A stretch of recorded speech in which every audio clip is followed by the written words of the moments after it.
السلام عليك يا أمين الله. اعوذ باللہ من الشیطان الرجیم بسم اللہ الرحمن الرحیم۔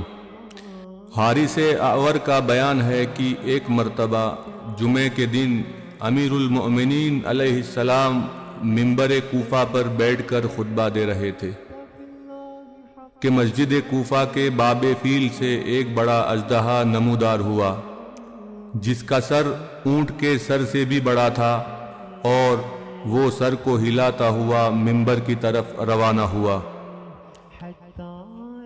لوگوں نے جیسے ہی اتنے بڑے اژدہے کو دیکھا تو خوف کے مارے ہٹ گئے، اور وہ اژدہا بڑے اطمینان و سکون سے منبر کے قریب آیا، اور اس نے حضرت کے کان میں کچھ باتیں کیں، اور آپ نے بھی اس سے سرگوشیاں کی۔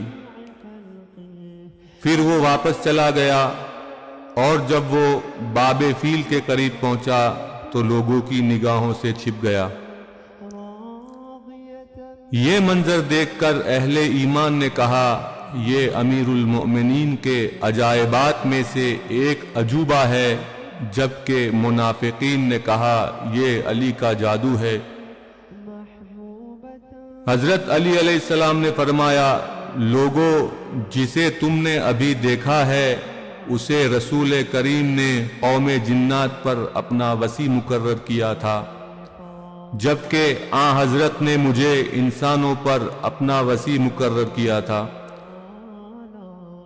اس کی قوم میں تنازع ہوا، جس کی وجہ سے بہت سی جانیں تلف ہو گئیں، اور اس سے اس تنازع کا حل معلوم نہیں تھا، اسی لیے یہ میرے پاس اس شکل و صورت میں آیا اور مجھ سے اس تنازع کا حل دریافت کیا، اور میں نے اسے اس کا حل بتایا۔ اس شکل و صورت میں آنے سے اس کا ایک مقصد یہ بھی تھا کہ وہ تمہیں میری فضیلت اور مقام دکھانا چاہتا تھا، اور وہ تمہاری بنسبت میری فضیلت و مقام کو زیادہ بہتر سمجھتا تھا۔ مدینۃ المعاجز والیوم 1 صفحہ نمبر 93۔ اللهم صل على محمد وآل محمد۔